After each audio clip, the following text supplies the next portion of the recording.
So, Gotcha. All right. Can you believe that next week is the final Nitro? Honestly, I never thought we'd make it here. It's weird because, like, I have such positive feelings toward World Championship Wrestling in my mind. As a whole. Yeah. But taking this trip has been very painful, surprising. I'll say okay, to be polite. Oh, that's nice. That's nice of you. I was just gonna be honest. I mean, in the beginning wasn't that bad. It was a lot of great stuff. Little tweaks here and there. Nothing big time major. Nothing just devastating. Yeah. But boy, these last 4 episodes? Pretty much since Russo showed up. Oh my gosh. Been an experience, man. Well, we're at Mayhem in the year 2000. I bet there will be some mayhem because, that's how it goes here at the latter days of World Championship Wrestling. Yeah. So what happened on 11/26 of 2000? In classic WCW fashion. Cruiserweights. Ha! Love to see him. Mike Sanders, who is the Cruiserweight champion at this time, defeats Kiwi. Yeah. Above average and, weird character. Love to see it. No, I don't. No, it's bad. Like, above average was fine. I mean, he was above average as his nickname would entail. But, like, Kiwi was just... It was just knockoff Goldust. I know that... And not as good. Well, of course. By Country Mile. Yeah. Like, it wasn't even like a good attempt. Yeah, freaking... And not knocking the guy himself. Yeah. Shivani is big on saying that the real man, Alan Funk, was one of the most under... Is it Funk? No, he's not. He's not a Terry Funk. Okay. He's not Dory Funk, but Alan Funk, gotcha. real name, was one of the most undervalued, underappreciated guys from the power plant. But the character itself was just weird and odd and pointless. Anyway, continue. Yes, sir. Mayhem 2000. 3-way tag team match with 3 counts. Okay, cool. Winning the match. Are the other teams the Young Dragons and who would be the other 3-way team? You got it. Not lost it. Oh, wait. Is it a 2-man 3-count team? And then it's 2-man Young Dragon and then another 2-man team? Yep. Okay, so I got this. It's the Young Dragons versus 3-count of 2 men, and then the other team is Evan Courageous and Jamie Noble. Got it. Yeah. Got it in one. Look at you. For anyone who cares, 3-count one, Shane Helms and Shannon Moore were the... If this had opened, I would have been happy because I love all three. I just love this dynamic of all 6 men involved. Exactly. Yeah. Yeah, it's a great group of people. Yes. To be fair, they got 10 minutes in a Russo era match. Yeah, that's amazing. I was about to say, that's like 3 hours longer than most matches. He was not a match type of guy, I tell you. Big, not at all. He was big in the angles. Let's see. Next, you had a hardcore title 3-way match. So you had Crowbar, who was the champion at this time, defeating Big Vito and Reno. Okay. That's definitely a match. Better than Ralphus? Yeah, I mean, it's definitely debatable, but I wouldn't want to see him wrestle to figure out who's worse. Okay, I'm with you. Yep. Next up, you had a big special attraction match. Mancow. Versus Jimmy Hart. Again. You remember when I told you, hey, you didn't know who Mancow was? You won't know this time? Yeah. We're back. Now I'm very familiar. Back. Very familiar with him now. But, what's this, like the 4th time they've wrestled in these It's the 2nd time, but still, it's so it just 2 feels times like too 4. many. Yes. No, it's actually 4 times too many. That's why I thought it was 4. I get you. Man. You know what I've realized about these latter-day WCW pay-per-views? What's that? They have just as many matches as AEW does on their pay-per-views. But none of them are quality. And none of them wrestle for more than 2 minutes.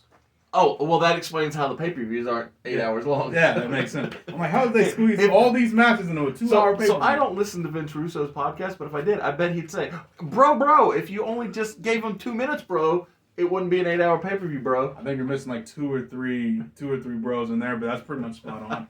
Spot on Russo right there. Well, let's continue with the other 90 matches on this card.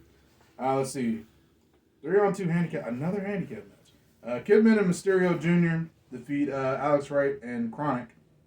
your boys. Okay. I was about to say, how is this a handicap match? Because you were kept on naming names, but it's because there are 2 members of Chronic plus Alex Wright versus the tag team. Gotcha. Correct. Yeah. Give me Mysterio. I thought that was a great team. Oh, yeah. It didn't matter if it was the odd unmasked wearing horns Ray or the re-teamed back together in WWE, like, or hell, even before the unmasking. Like, these guys just work well together. Yeah. On both ways to look at it, whether they're opponents or partners. Absolutely. Love to see it, man. As Ray showed Gunther, about a week ago now? I don't know. The time of recording. Yeah. Whenever that Intercontinental title match was, he can make anyone look great at any time, at any era. Did you hear the rumors that he's got hurt on a live show? Yeah, he got hurt. I think he was in a boot or something, so I think it's a foot or ankle situation. That sucks. Yeah. I mean, in defense, he's had a long career of not very many injuries. Which is really impressive. Doesn't make any sense with his style. Yeah, exactly. Like so big props to him. Time catches up to everybody. He's him and Father Time. He's losing. But that's how it goes. You always take that fall. Always take the fall. Let's see. Next up, good old fashioned singles match. The franchise defeats the Cat because everyone has to be their gimmick. Let's see. Next up, you got Bigelow versus Sergeant AWOL. I love Bam Bam. Me too. Yeah, Bam Bam's so good. It amazes me how underappreciated he was in every single company he was in except ECW. I'm so glad I put him in a main event in this company. Yeah. Like, absolutely well deserved. Because I can still remember the main event that he had in World Wrestling Federation. I say the main event. No, that's a lie. 2 main events he had in World Wrestling Federation. Yeah. One against Lawrence Taylor, where he carried that man to something to a decent. I was going to say something that appears to be a good celebrity match. Yep. But also the first Survivor Series. He was in the main event. He was in the main event. He was on Team Hogan. So Hogan goes out in one of those double count out gimmicks. And Bam Bam makes it to the finals with Andre. And I was just like, man, I love me some Bam Bam Bigelow. Yeah, I love Bam Bam, man. I still rewatch his matches with Taz all the time. And to this day, like that spot where Taz hops on his back and they go through the stage, I'm like, oh my God, that's the best spot ever. When Brody and Moxley recreated it in their own way, of course. Of course, yeah. In AEW, I was like, that's a Taz spot. Yep. That's a Taz spot. Taz and Bigelow, man. Good stuff. All right, let's come back down. We were a little too excited. General Erection defeats Lance Storm in a U.S. title match. All right. Oh, can I tell everybody? Please. Or not even tell, but just remind everybody where Lance Storm is in my timeline, my universe. He is the world champion. As he should be. Yes, because Lance Storm is big-time talent. He already held every other title this company had to offer. Literally. Why not just give him the world title? At the same time, he just slapped a Canadian flag on everything. Exactly. But, man, what a another great talent that's just underappreciated. Oh, man. Next up, Jarrett defeats Buff Bagwell. And this is the match. It was a good, I'm sure it was a solid match. You said Jarrett Bagwell? Yeah, both those guys can have good matches. Yeah, absolutely. I think Jarrett's had way more than Buff, but hey, by far. Yeah. But I mean, hey, I'm not knocking Buff, man. Yeah, he has the stuff. He has the stuff. There you go. I like it. We both are thinking the same gimmick. Great minds. Next up, the WCW World Tag Team Title match. Diamond Dallas Page and Kevin Nash defeat Chuck Palumbo and Stan Stasiak to become the tag team champions. Do you remember what Page and Nash called themselves? I don't. The Insiders. Oh, that's right. It was a joke about Hall and Nash being the Outsiders. That's what we call a knee slapper. I swear to God, Palumbo and Stasiak had a team name, but I can't remember what it is now. The Perfect Event. Yeah, that sounds right. So it was Perfection Stasiak and the main event Chuck Palumbo. Yep, all right, perfect. They were the perfect event. Yep, that does ring a bell. Next up, you got your boy Goldberg defeating Lex Luger, who's not the narcissist, or what was it, the package? Yeah, not the total package, yep. Yep, not the total package anymore, so he's not his gimmick. Good for him. Somebody got the name back. Glad he found his name. He must have had a name on a pole match. And got his name down from the pole, yep. And then no, somehow he got swerved, lost the match, but somehow still won his name back, despite the fact that he lost the match. Yes. Classic Russo. Yes, that's how it goes. Match went 5 minutes for all you keeping notes at home. Yeah, Bill Goldberg. Matches. I think his match time is what? 10. 10, yeah. Yeah, Actually, I think that's Sounds about right. Right on the dot, probably 10 minutes. Did you know Bret Hart still doesn't forgive that man? Yeah. I understand. I listen to him when he talks. Yeah. I think every time he has an interview, he's like, F Goldberg. Yeah, he's I'm like, wow. He's like, put Barry Horowitz in the Hall of Fame if you over Phil Goldberg. Barry Horowitz can wrestle. God. So apparently Bret has a new book out, and like I haven't read is that why he's talking all over the place? No, but yeah, I think that's why he's talking all over the place. Yeah, because I knew that he was like doing all kinds of interviews and stuff. Yeah. I didn't know why. Yeah, I don't know if it's like a book or like how it was phrased, but like I was listening to people talk about it, and apparently 90% of it is just him talking about cheating on his wife. I'm like, oh, that's how his OG book was. So it would be like, Jim and Davey invited me over for some drugs. I said, nah, I got a mistress in this town. Got a mistress in this town. I'm gonna go smash and think about my wife while I'm smashing. I'm like, Bret, wow. I respect the honesty, but god dang, man. Whew. Good job me for censoring myself. Yes, I appreciate that. Let's see. Next up, main event. WCW World Heavyweight Title match. Surprising that the world title's on the list, but Hogan's not on the card. Oh, that's right. That's how the world title goes. I was wondering, like, what's something's different. We're missing something. Well, big steel cage match. Scott Steiner defeats Booker T to become the World Heavyweight Champion. So Big Papa Pump, all of the freaks go crazy in the front row. So my main event. It takes me a little bit of work to get there. Oh, okay. So on television, I have Lance Storm drop the World Heavyweight title back to Sean O'Haire. Okay. I love Lance Storm, and I'm proud of him for getting the title there at Halloween Havoc, but I have different plans for the main event picture.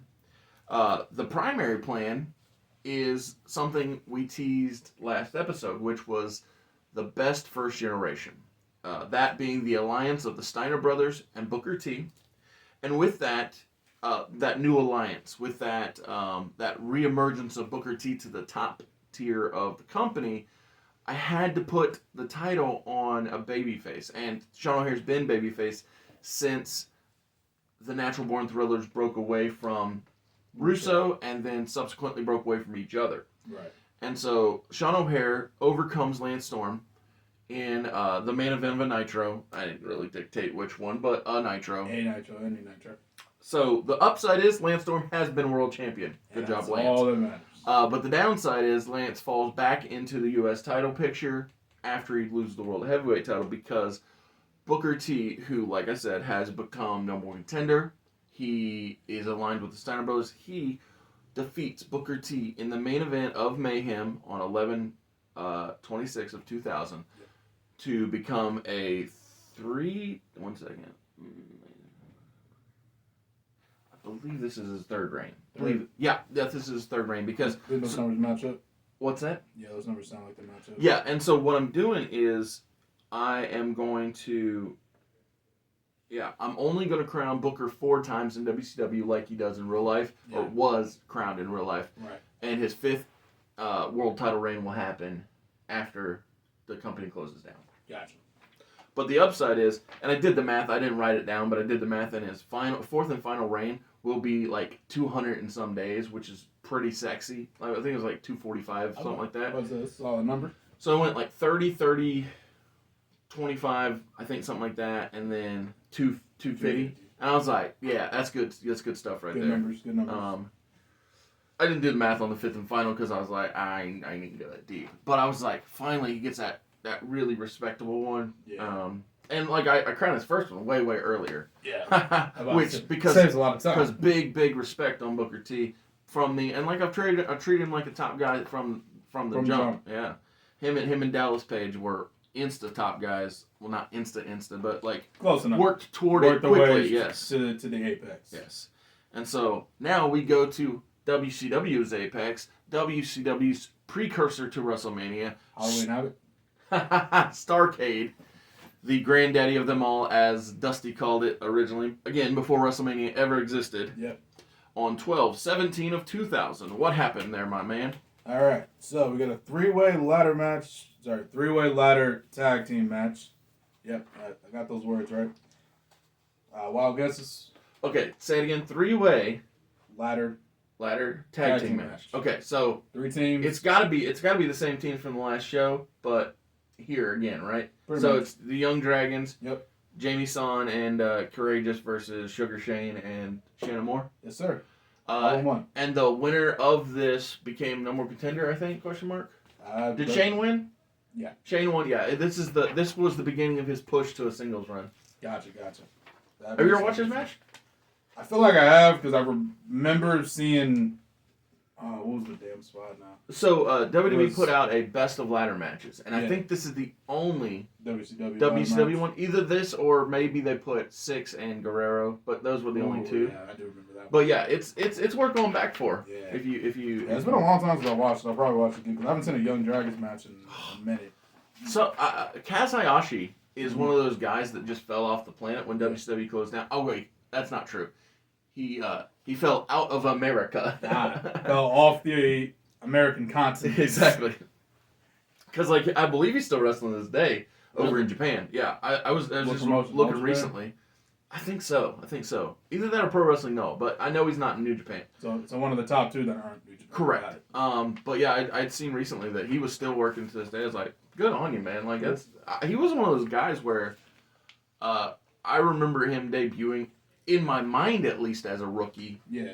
And thinking, wow, this guy's really got it. He probably had like 5 years deep in his pocket that I didn't even know about. But right, but I mean, how would you know at the time? Exactly. Well, WCW loved playing it like that. Oh, we're cutting edge, especially in those young cruiserweight days. Yeah. And so they probably made. We're the first ones that ever see these guys. Exactly. Yeah, don't watch ECW. We're the first ones that ever see. Not just ECW, but like I remember Conan debuting, not knowing anything about Mexican wrestling and thinking, "Oh my goodness, what is this?" Wow, and then we get a Ray and Psychosis, so forth and so on. Like where are these guys coming from? They're amazing. They're just pulling them out the hat. They're pulling out the hat, like got everything. Magically pulling out these great wrestlers. Yeah. Man, where do they find them? Turns out it's AAA and exactly.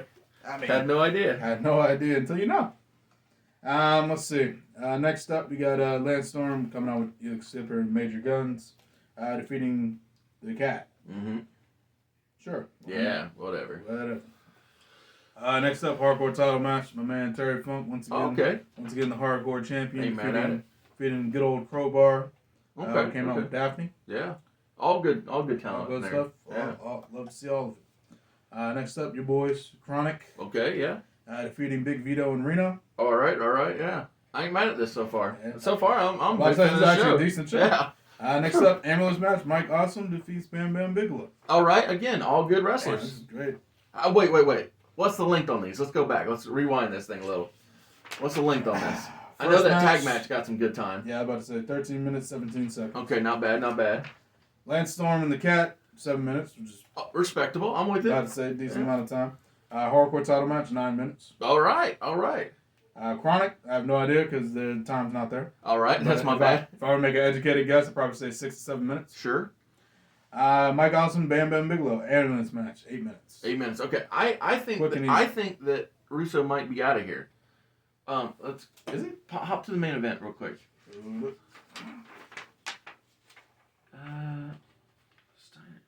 This might be during the Kevin Sullivan run. That would explain why we're getting good wrestling and good time, because Sullivan had a time with the book. Yeah. And that might explain why we got smiles on our faces. I'm like, wow, like this is actually some good stuff, and I'm over here questioning, like, I'm waiting for it to fall off the cliff. Yeah, okay, continue. General Rection defeats the franchise by DQ. Okay, they're US title match. The names are bad, but the wrestlers are good. I'm just saying, the names are bad, but the wrestlers are good. So that was a good description. We'll go with it. That was also 8 minutes 35 seconds. Let's see, 6-man tag team street fight. So you got Jeff Jarrett and the Harris brothers. So okay. Big Ron, Heavy D. Yep. Defeating the Filthy Animals in this iteration being Kidman, Conan, and Rey Mysterio Jr. with, of course, Tigress. Sure. So that went about 12 minutes, which is all right. Time for a street fight. I think this got to be the Sullivan era. Well, if it isn't, man, Russo's big. he got sick that day. Big 180. Exactly. Next up, tag title matches. Nash and Dallas retain. Oh, I'm sorry, I lied. They won the titles back. Okay. Because they defeated the Perfect Event again in 12 minutes. So they must have won them back on a Nitro. Or a Thunder, maybe, yeah. Or a Thunder. Yeah. And then lost them immediately in the next pay-per-view. As I said, same match, same result, again. Exactly. People paid for it the first time, they'll come back, I guess. They'll buy it again. All right. No disqualification match. Goldberg, Lex Luger, 12 minutes. Oh, that's got to be a new record. My God, that is a new record. It's got to be a new record. For both of them. I don't think I've seen a Luger match go that long either. No, it's not like. I think you have one world title match in like 15 minutes. I bet he has. But like Bill, he's Bill, that's well past his apex. All right. Next up, let's see. We got main event world title match. Scott Steiner with Midajah. Yep. Yeah, I was not gonna remember. It's all good. That. Yeah. She's got that jet black hair. No, I remember who she is. Yeah. Midajah, I just could not remember how to pronounce that name. It's all good. Let's see. Defeats Sid Vicious. No, not the Sex Pistols Sid Vicious. Mm-hmm. The other one. So in my world, Sid Vicious is still in the main event, but he's taking on Booker T. Booker is very much in the role of Scott Steiner. I mean, not the, your freaks. I got my freaks. Exactly. My freaks in the back. He walking a tiger to the ring, but what I mean is, like, he's the top bad guy. Forgot about that. So I think that. Honestly, think Scott Steiner thought he was Scarface for like the longest. Oh, I think so for sure. I don't know if he was loving some cocaine, but I would buy it if he was. I was about to say someone told me in Scott's biography, not autobiography, but biography, like Scott did a lot of cocaine back in the early 2000s. I'm like, no. Yeah, exactly. It's like if you tell me that, I'm like, I'm not gonna argue. Yeah, I'm totally with you. No questions. So like I said, Sid's still in the main event. Mm-hmm. He's taking on Booker. The Steiners help Booker retain because that's what big bad guy groups do. It's the whole reason you put the bad guy group together. Yep.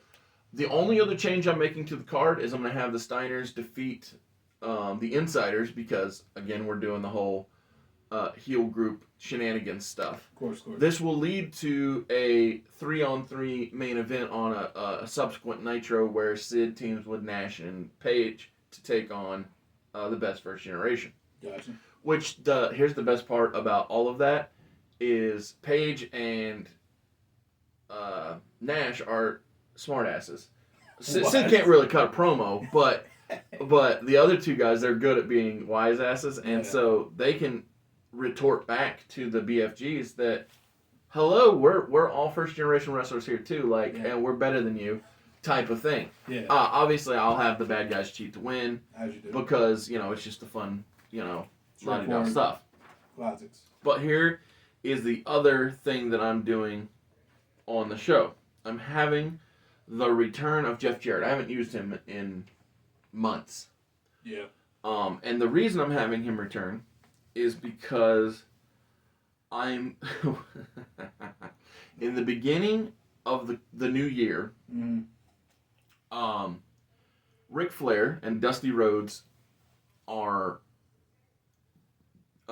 they're prominent within, and this is both in reality and in my fictional world. Mm-hmm. In reality, they were prominent feuding with each other. Not in my world. No, we did that. We've been there, we've been there. We've done that. We're not doing that in my world. That about 1,000 times. Exactly. Dusty and Rick fought each other so many times, but not in my world. When we get to the first Nitro, which is January 1st of 2001, so it's 1-1-1, we are going to have Dusty Rhodes and Ric Flair in the corner of Jeff Jarrett to counterbalance. Now, they're not really going to be a real actual counterbalance, but they're going to be there as a counterbalance to the Steiner brothers in the corner of Booker T. Gotcha. So they're gonna fail because, no offense, I love you, I love Dusty and I love Rick, but they're significantly older than the Steiner brothers, so they're not gonna work out too good. But what they're going to do is lead to the emergence of the natural Dustin Rhodes and on the same side as his pops, David Flair coming to their rescue. When they do so, let's be honest, David Flair's not the same. He can't measure up. But in that, it's now 4-on-2. Yeah. And so 4-on-2 is going to keep the Steiners from costing Jeff Jarrett, and Jeff Jarrett is going to pull the trick out of his back pocket, and he's going to say, the dirtiest player in the game taught me that even when I'm taking on the big bad, I'm going to be a little worse. And so he's going to hit Booker T in the head with a guitar Classic. behind the referee's back, Jeff Jarrett on the first Nitro of 2001. Gets disqualified because the referee turns around and sees the debris. No. The referee. So it's Little Nate. Little Nate counts at 1, 2, 3. Jeff Jarrett wins his first WCW. Well, and in reality, not just WCW, but his first World Heavyweight Championship. Because I never booked Jeff to be world champion in my whole time. I did all kinds of other shenanigans. Wasn't he world champion like twice? Oh, Vince Russo loved him. Yeah. Vince Russo loved him. He loved strapping him up. He's like, oh, you know what will make you look good, Jeff? A strap. Let me give you that. You know, I couldn't help but notice how you don't have a world title around your waist. Let me go ahead and fix that for you. I think that Vince Russo may have loved putting the world title on Jeff Jarrett more than Jeff Jarrett loved putting the world title on Jeff Jarrett. Because at least Jeff, he put the world title on himself from the beginning of TNA. Of course, when you can't rely on anybody else. Exactly. It's is this company going to last? I don't know. I don't know. Let's find out. I know I'll be here, so let me put the title on himself. Yeah. So the reason this is important, the reason this matters, is because we're leading into a show called Sin. The sin in this company is... it existing? Well, that's possible. But what I mean is, the reason that the reason I'm justifying the name Sin for the 1/14/2001 pay-per-view is because Ric Flair's dirtiest player in the game faction comes together for a final time. Rick is the fourth man. He is the pillar, the foundational member. He and his son David Flair are the primary tag team of this final formation. Mm-hmm. They have the new enforcer in Dustin, the Natural Rhodes, and the top guy, the main man, the world heavyweight champion, Double J, Jeff Jarrett. And they're managed by, and this is important because, this calls back to J.J. Dillon. It calls back to Arn Anderson. They're managed by Dustin Rhodes. Or Dusty Rhodes, I mean. Not Dustin. Dustin's the enforcer. Dusty, yeah. And so this final Four Horsemen, it is the... Like I said, it's the counterbalance to that sin of that pridefulness of the best first generation. Because in this, they're managed by the American Dream, but the Natural is in there. Jeff Jarrett says that I'm not the best first generation. That was my dad's mom because she was booking territories when women couldn't vote or some gimmick like that.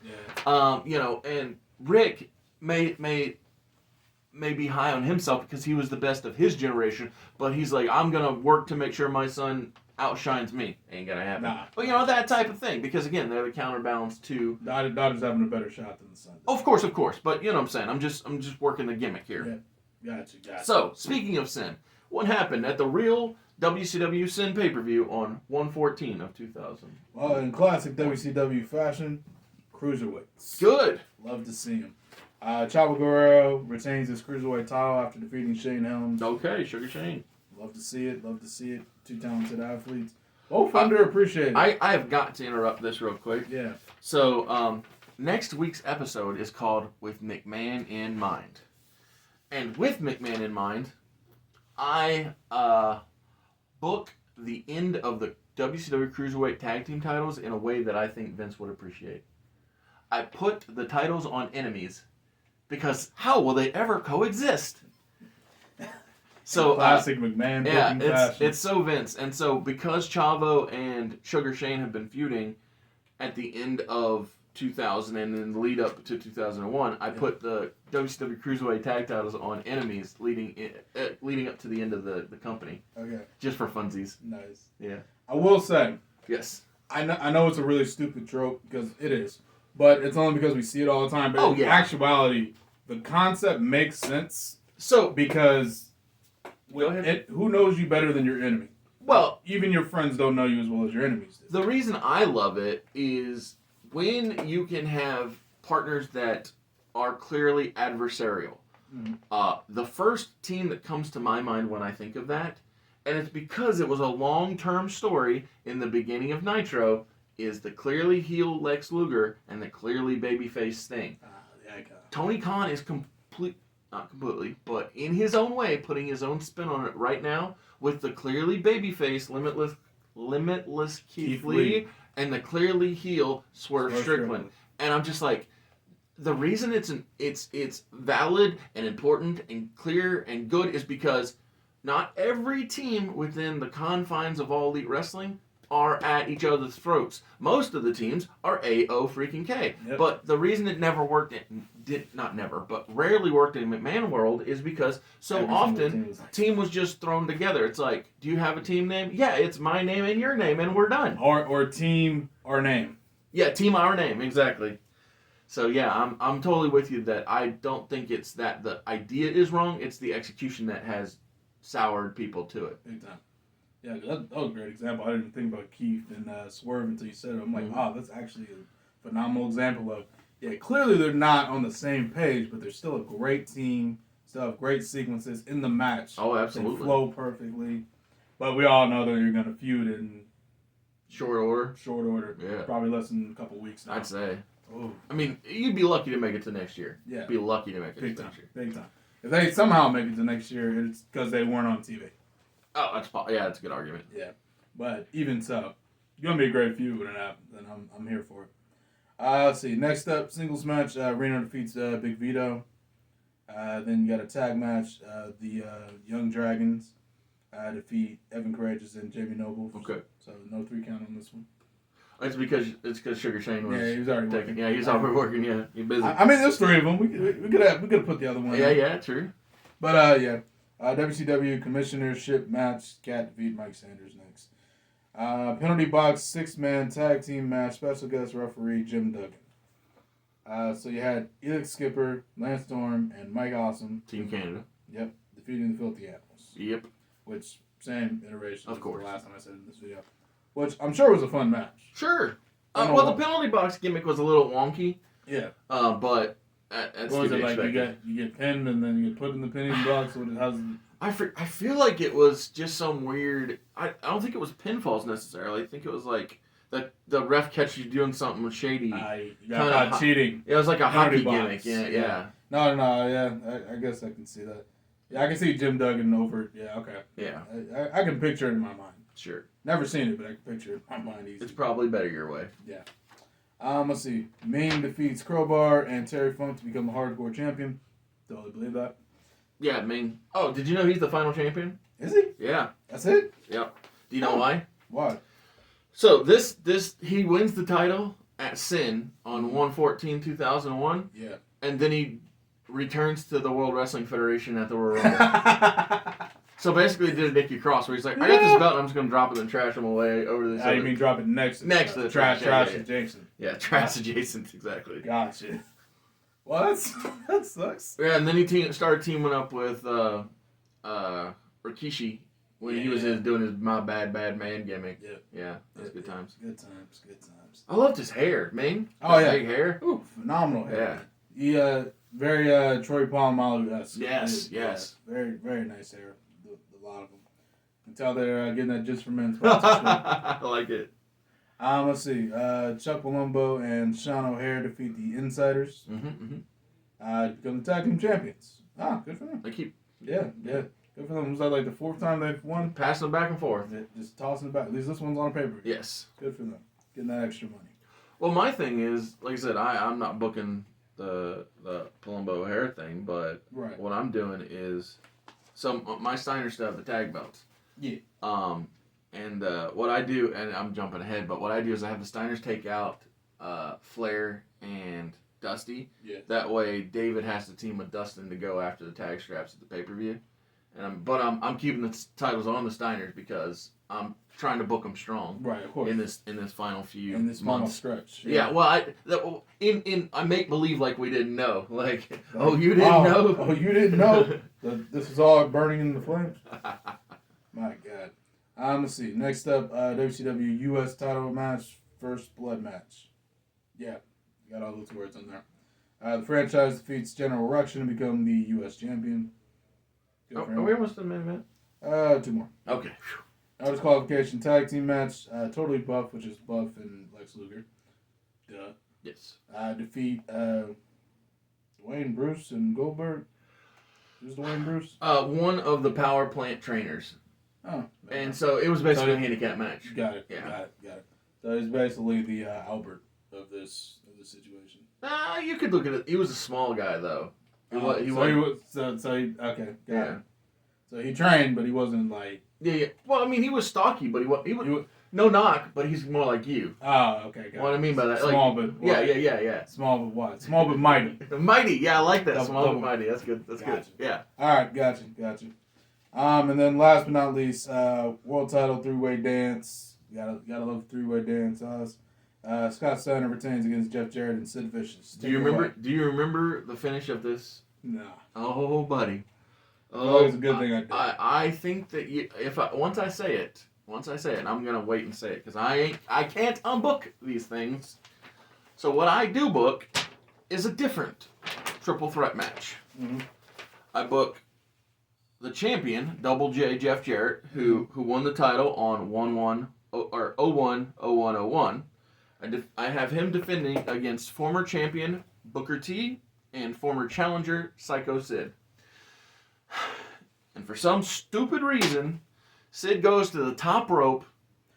I can't unbook it. I can't unbook it. So for some stupid reason, Sid goes to the top rope and decides to break his leg on the way down. Oh, so that's this match. That's this match. Happened. Yeah. Okay. Well, and the crap of it is, in real life, they had a mystery man come down in the main event. It was Animal. It was Rick Steiner. Okay. I forget. It was one of the two. But they all... Animal or Rick Steiner one? Well, they were both there, but one of them was a mystery and the other one's known. I forget which way it played out. But the point is, because this was leading into what Ric Flair was calling the Magnificent Seven, this super massive heel faction, which, I ain't booking that crap. I'm doing a much smaller, much more concise, much more, in my opinion, better group, which isn't a ripoff of a TV show or a movie franchise. But yeah, unfortunately, I can't unbook Sid breaking his legs. So top rope, big boot. Why would he do a foot? Why would he try to land on his foot? I don't know. Like nothing about the move made sense. It was so confusing. But here's the way I go with it, right? So it wouldn't even look cool if it was executed right. I know. So here's the way I go with it. So Sid breaks his leg. We now don't show it thousands of times like they do in real life. We don't show it thousands of times. It happens. Like watching from this angle. I'm like, why? So we don't do that. What we do is we have Jeff Jarrett in awe. He's like, oh crap.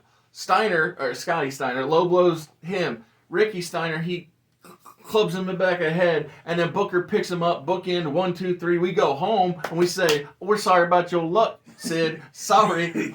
Please get better soon. Oh my goodness. All right, so let's finish this episode with Super Brawl Revenge. At Super Brawl Revenge, it happened on 2/19 of 2001. What went down, my man? A lot. Yes. So, first of all, we had a 6-way elimination match. So this took 17 minutes, which is that's a long time. It's actually an opener for once. Yeah. So Shane Helms came out on top. He defeated Evan Courageous, Jamie Noble, Kaz Hayashi, Shannon Moore, and Yang. So the usual suspects, but they weren't teaming this time. Yeah. Which? Oh wait, it's so funny. In my head, I was like, "That's not 17 guys." No, these guys went 17 minutes. Yeah, 17-minute match. Yes. 6 people. Yes. So we got those numbers there. You really think I'd read that all out if there were 17 guys? I was like, what? I don't have that kind of time. I do want to go home eventually. Exactly. Let's see. Next up, singles match. Hugh Morris defeats The Wall. As you do. WCW World Tag Team Title match. Palumbo and O'Hara versus... Insiders? Not the Insiders this time. It's actually Jim Trax and Sean Stasiak. Okay. But that was fun for just 2 seconds to make you think it was the Insiders. I'm good. I like it. Next up, here's your cruiserweights. You got the, the other guys are cruiserweights. More cruiserweights. But more cruiserweights. Chavo defeats Rey Mysterio. They always have great matches. Yes. Let's see. And then U.S. title match. Rick Steiner defeats Dustin Rhodes to retain his championship. I don't know if I'll ever get a chance to say this on video. Mm-hmm. So I'm going to say it on video now. Go for it. I want Dominic Mysterio to take on the mantle of Guerrero. Not change his last name from Mysterio, but I want him to be like...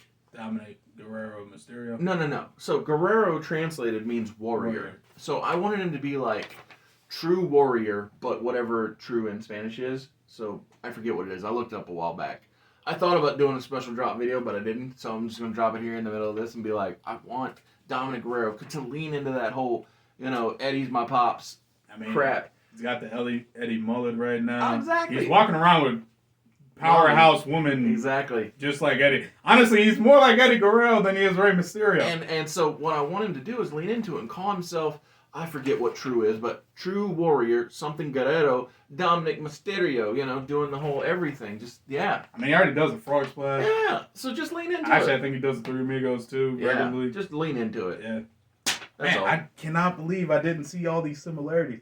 He's walking around with a buff, attractive woman. And the thing is, like, he's got the mullet. Just say, I embrace my poppy. I embrace my pop. Yeah, I am a true Guerrero. And not Rhea in this situation. Of course. Yeah, right. Yeah, because she's I'm your mommy. Yeah, that's what the shirt says. She got her mommy t-shirt. Yes. Oh, man. Oh, the gimmick is just so great. It's ready to go. Oh.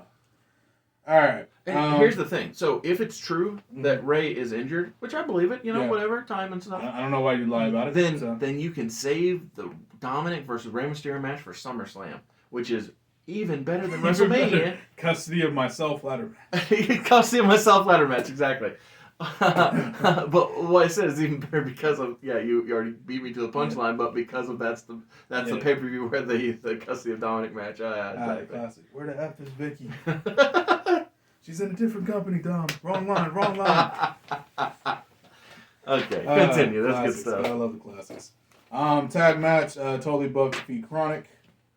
And let's see, the commissionership match. How long was that match? Because as much as Chronic versus Totally Buff, because as much as I loved Marcus Alexander Bagwell growing up, and Conan the Crush and Adam Bomb, none of these guys were known for their wrestling ability. Yes, exactly. Yeah, don't worry, it was only 6 minutes. So probably mostly entrances.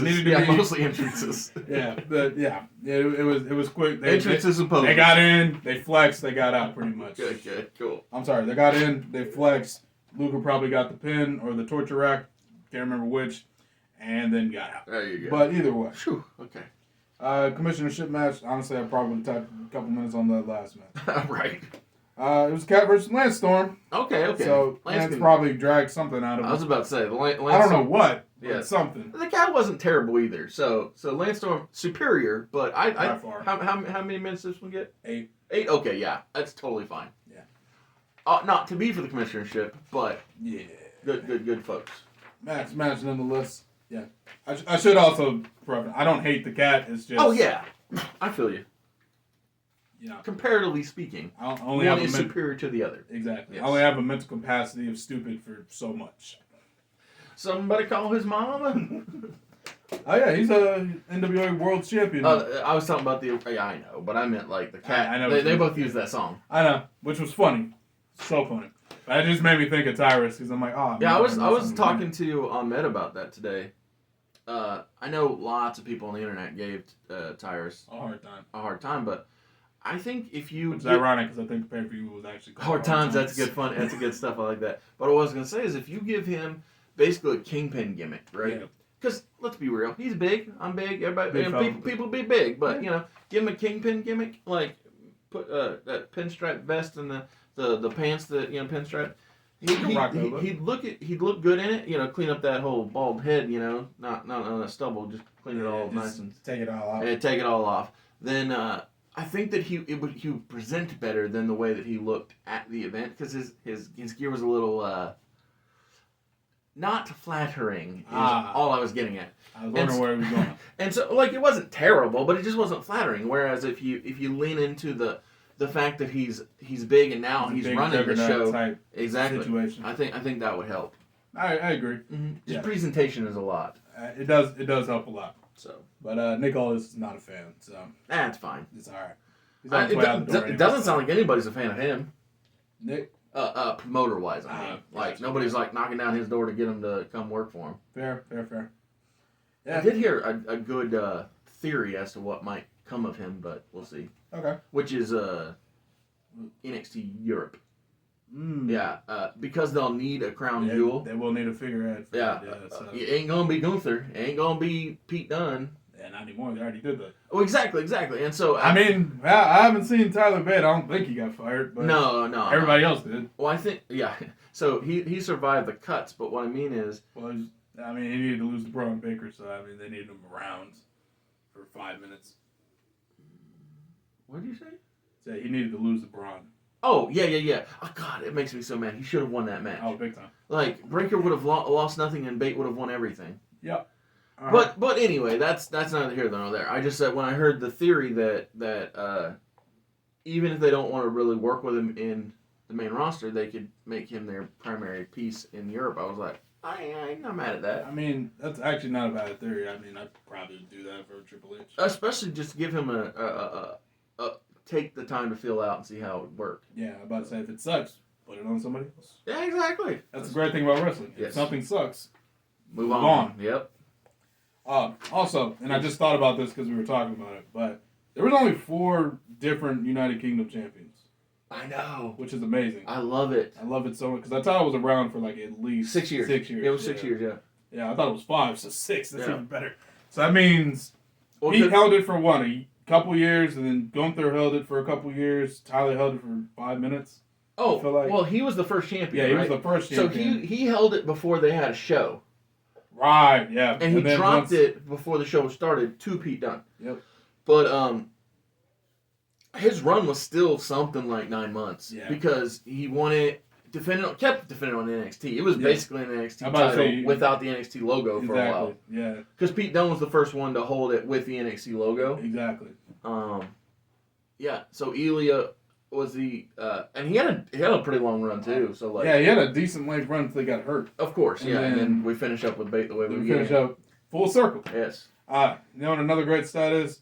That title only changed hands in the U.S. Really? Never changed hands. That's so funny. Which is hilarious. I think it was Pete Dunne won it from Bate in Brooklyn. Chicago. Was it Chicago? Chicago, yeah. So then it was Pete and Gunther in Brooklyn. Yep. And then Gunther lost it to Ilya on another takeover. It was in Florida. Was it in Florida? It was during the pandemic era. That's right. Everything was in Florida. Yep. And then I think the only time it actually was won in the UK was the first time we got. And then the tournament. It was both times in the tournament. Both times. That's so funny. pretty much every time Tyler Bate won that belt, it was in the UK. And it was in the tournament. That's so funny. Which is hilarious. And then he went and lost it in Florida. Yeah. That's sad. And bring it full circle. Where are we at? I forget. I honestly forgot. How did we get on Nick Aldis? Oh, the cat. We were at the cat match. We were at the cat. Somebody called my mama. Somebody called my mama, and we somehow dragged that all the way up to United Kingdom Championship. Yeah, which was a great title. Oh, absolutely. Beautiful. Best looking belt they ever had. By far. Like, I can't think of a better looking best looking belt they ever had, they designed. Yeah, Big Gold is still amazing. But 1000%. yeah, that came from the minds of David Crockett, Dusty Rhodes, and Ric Flair. So, or that type of era. That era. The Wingu was good. I think that was. Oh, absolutely, absolutely. And I'm not anti-IC title, but like in the modern age, nothing beats that UK title. Oh yeah, nothing touches it by far. And then the UK tags, whew, oh my beautiful. God. Honestly, the UK women's belt was good looking too. Yes. Like I think every single one of their championships, even their Heritage Cup, looked good. Yep. I mean, it was a giant cup, but I mean. Yeah, but it's a principle that they presented people with things that look like something you would want to win. I was about to say, I was like, I want that. Yes. Like, why do you want that? Look at it. Yeah, I know, it's pretty. I want that. All right, let's finish up. All right, we only got 3 more matches, so I'll knock them out real quick. Canyon defeats Diamond Dallas Page. Then Diamond Dallas Page defeats Jarrett. And then Scott Steiner defeats Kevin Nash for the World title. In a best 2 out of 3 falls, loser leaves WCW Falls Count Anywhere match. Are we sure Russo's gone? Is this all one match? Well, he goes and comes back and goes and comes back, so yeah, he's got to be back for that. Yeah. So the Canyon, Diamond Dallas Page, and then Diamond Dallas Page, Jarrett. Technically are different matches, but they feel like they're all one match. Gotcha, okay. And then Steiner happened afterwards. I just ran through it all. Gotcha. So we're done? Yeah. All right. In my world, at Super Brawl Revenge. So, if you remember right, last show, the sons of Ric Flair and Dusty Rhodes wanted to win the tag titles but failed. Well, here at Super Bowl Revenge, I'm telling a different story with the members of the Four Horsemen. Those members being former world champion Double J Jeff Jarrett and former champion the Natural Dustin Rhodes.